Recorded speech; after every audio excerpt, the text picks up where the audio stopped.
Poin yang ketiga, Bapak Ibu sekalian, banyak di luar kita itu yang mereka ingin bergabung dalam gerakan kita, tetapi mereka tidak tahu harus kemana.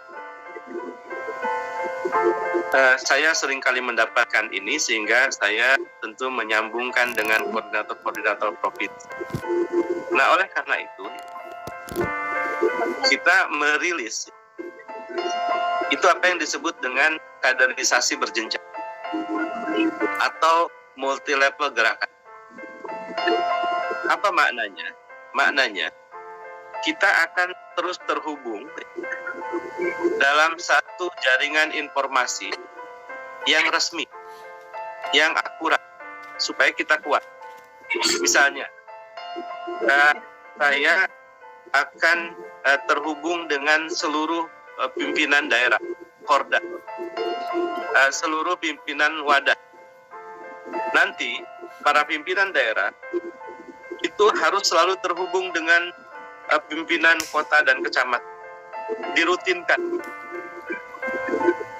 Dirutinkan, entah itu seminggu sekali atau 2 minggu sekali. Silakan bangun hubungan, jaringan komunikasi yang memang di situ terjadi penyampaian pesan,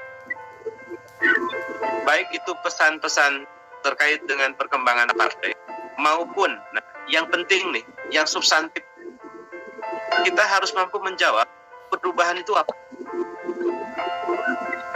Nah, pada pertanyaan perubahan itu apa, maka kita akan sampaikan juga pada hari ini sebagai bagian dari agenda.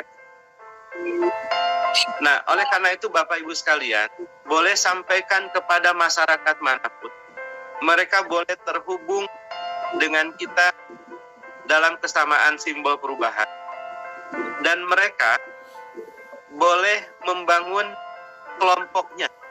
Misalnya ada orang yang baru masuk, mereka agar merasa memiliki, maka mereka itu nanti akan terhubung ke siapa?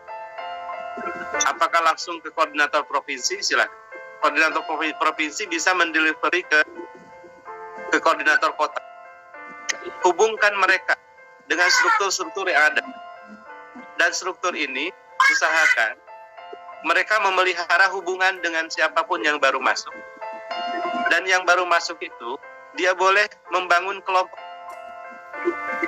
Membangun kelompok yang mereka, ya tentu mudahnya dalam sebuah WA. Yang itu nanti informasinya itu terus turun-temurun. Misalnya dari saya ke panitia provinsi terus sampai ke RT. Jadi kita akan bentuk sampai struktur di RT. Silakan. Mudah-mudahan dengan begini ya, kita akan semakin kuat, dan tidak ada orang yang bergabung dalam gerakan perubahan, dalam partai perubahan, yang mereka tidak tahu apa yang mereka lakukan, akan mereka lakukan.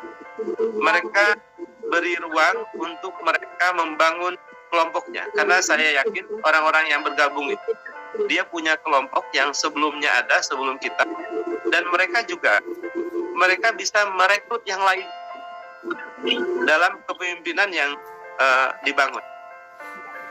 Nah, bagaimana kita menyeleksi apakah yang bersangkutan ini adalah teman atau lawan, atau yang sengaja kemudian menyusup ke dalam?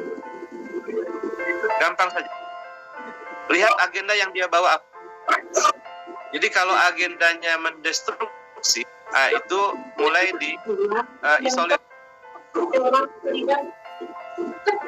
Tapi kalau misalnya hanya berupa perbedaan pemahaman saja, dipahamkan saja. Tapi kalau misalnya sudah agak ngotot, kemudian ada satu agendanya sendiri, maka lakukan langkah-langkah pengamanan. Jadi Bapak Ibu sekalian, poin ketiga yang penting adalah lakukan kaderisasi berjenjang.